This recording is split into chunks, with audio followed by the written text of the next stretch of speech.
Hey everyone, it's Lawrence Hollie.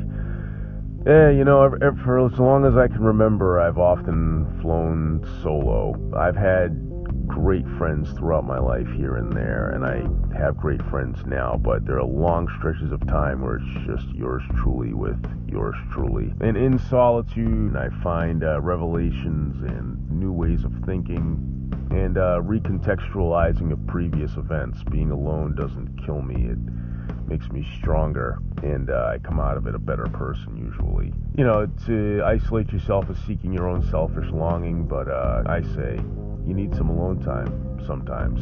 Doesn't hurt. Hey everybody, it's Lawrence. I used to be the kind of guy who over-worried about everything. I was a worrywart. This was several years ago, and over time I just learned to give that up because I often found that whatever it was I was worrying about wasn't the thing I should be concerned with. And in fact, all that worrying took energy away from constructive behavior. That's just the thing. When you stop worrying, you learn to just live life as it is and take things as they come. In fact, you will be more productive if you worry a lot less. Worrying is like pulp novel nonsense. It's speculation of what could be, and almost all the time is never what actually shakes out.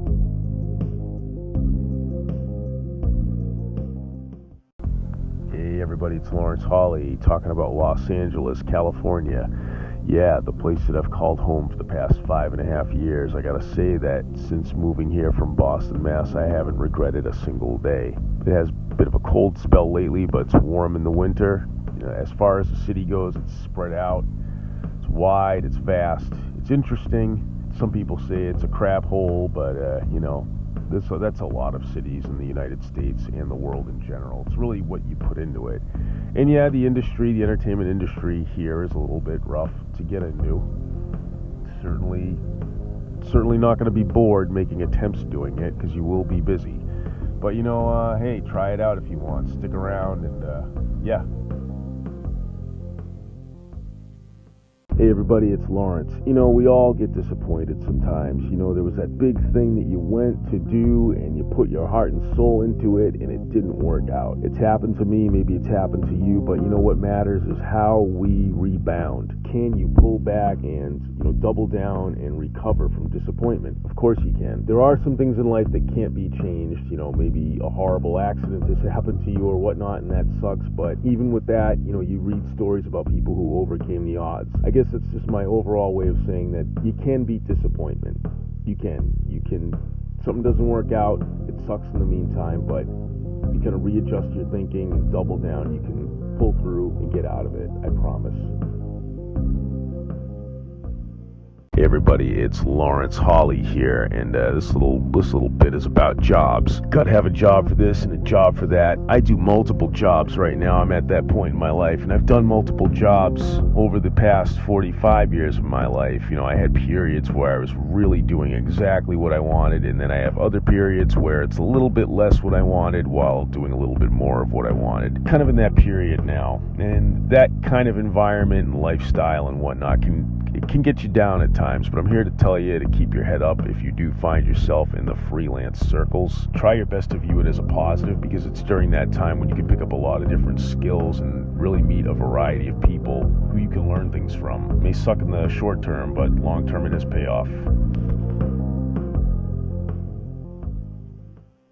Hey everybody, it's Lawrence Hollie, and this time out I'm talking about driving. Now, I know that not everybody owns and operates their own vehicle. I know that not everyone has a license. It's not a necessity, and I get it. But for me, it's something I actually enjoy. Now, I'm not a fan of traffic, of course, or car repairs, but the independence of owning and operating your own vehicle is really one of the joys I have in this life. And driving, at certain times, it really helps me to clear my head and just kind of get a perspective on life itself and existence and all that stuff, all that spiritual mumbo jumbo. I really wonder, when it's all said and done, how many hours I will have clocked behind the wheel of an automobile. Who knows? Hey everyone, it's Lawrence Hollie here. I'm about to go work out now, do one of my late night workouts. And before doing so, I've kind of on a reflective, meditative run, and I've been thinking about how I've been working out for like about 26 years now, almost 27 years, and the benefits have been just amazing. I used to be really overboard with working out in my early and mid 20s, to the point where I was kind of more than a little bit obsessed, but as I've gotten older, I've mellowed out.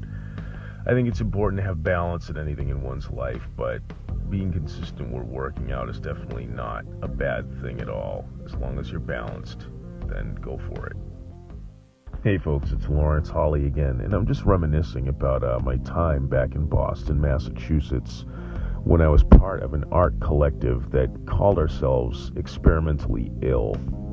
And this was a little loose-knit bunch of characters that consisted of filmmakers, musicians, poets, actors, photography models, whatever. And we made short films, we put on film festivals, we even did a podcast for a while. Actually, that's still being carried on by my good buddy Mike Phelan O'Toole. But yeah, I just thinking back on how grateful I am for being among such talented people.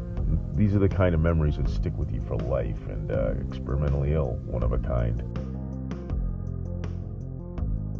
Hey everyone, it's Hollie. I'm here to tell you that sometimes you gotta really stick to your guns and keep going in a crazy situation in order to get to something magical. Ergo, this punk rock show that I went to in the middle of the desert, where a friend of mine, her band was performing. The band was Scarlet on the Apocalypse. Well, it was in the middle of Joshua Tree late at night, and getting there was kind of insane because Siri kept screwing up and sending me in the wrong paths and whatnot, and all the roads looked identical, covered in sand, yada yada. Once I got there though, it was a magic night of friendship, music, and just all around good feelings, all the feels. Sometimes you really gotta go out there, out on a limb, in order to get those magic moments in life, but I'm telling you, it's worth it. Hey everyone, it's Hollie, and today we're talking about being in the moment. You can see here in this video, it looks like I'm kind of focused. I'm doing a job and I'm in the moment. Sometimes in life, even in bad situations, you just want to rush through it and get the hell out of wherever you're at. But good or bad, being in the moment will help you to see things that you might have otherwise missed and learn things you might have otherwise not learned. And if it's a good situation, it'll help you enjoy it a little bit more if you just take the moment as it is. The future's going to come no matter what, but if you're in the moment, you might catch breaks that would have otherwise gone over your head. So be present.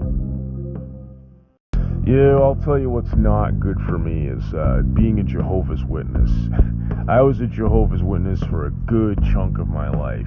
From 3 years old to around 32 years old, I toiled away in that cult. And believe me, it wasn't my choice to go down that life path, and it took some doing to get out of it and really purge myself of its teachings, but I'm finally at a point where I got most of its indoctrinations out of my heart and soul, and I'm a much happier man because of it. I understand it works for some people, but it's misinterpretations of the Bible and strict rules and isolationist views are not my bag.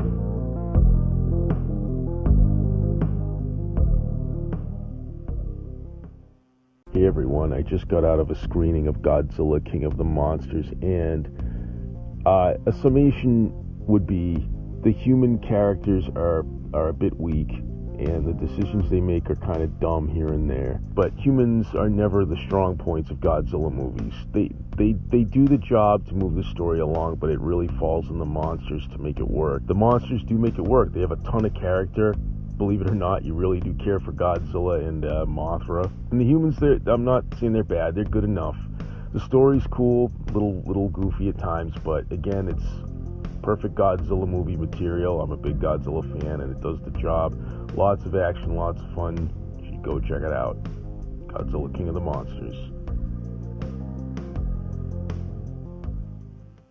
Hey everyone, it's Hollie. Now, I think by now you all know that I wouldn't tell you to do something that I wouldn't do myself. So I'm going to tell you to do something right now. Let it go. And by this I mean, regret. If there's something you did in the past, something you said and did to someone, and you did everything in your power to make amends with that person and right the wrong, it's time to let it go. Stop feeling guilty. Take it from a guy who knows I can take guilt and grief to epic proportions and really, kind of flog myself with regret. And it's gotten me nowhere. So the best times in life I found are when I was able to just drop it and move on. If you did everything to make the past right, it's time to let it go and move on.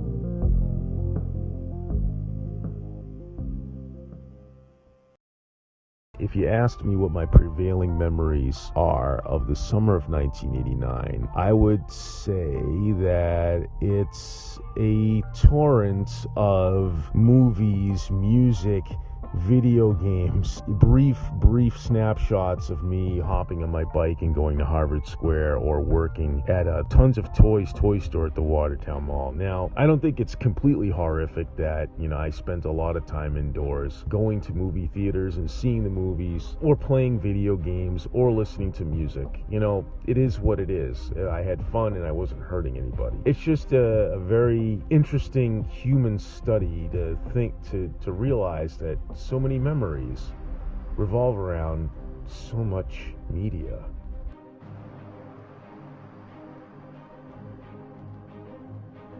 Hey, it's Lawrence Hollie. I just got out of a screening of Spider-Man Far From Home, and I have to say it was good. It was a good, fun, solid, entertaining superhero flick. The first half was a little bit Disney kids show-esque, and I got worried for a minute there. It was cute, but I'm like, what is this? and then it picked up. It was good, don't get me wrong. It's just it everything settled into place, and the action kicked into overdrive, the story kicked into gear, and things worked out well, and it was a nice coda to the events of Avengers Endgame. It showed you a world without Tony Stark, and it shows you what happened to people when they came back from the dusting. So I recommend it. Highly recommend it. I really enjoyed it. And there's also some familiar faces that we thought we'd never see again that return. Enough said.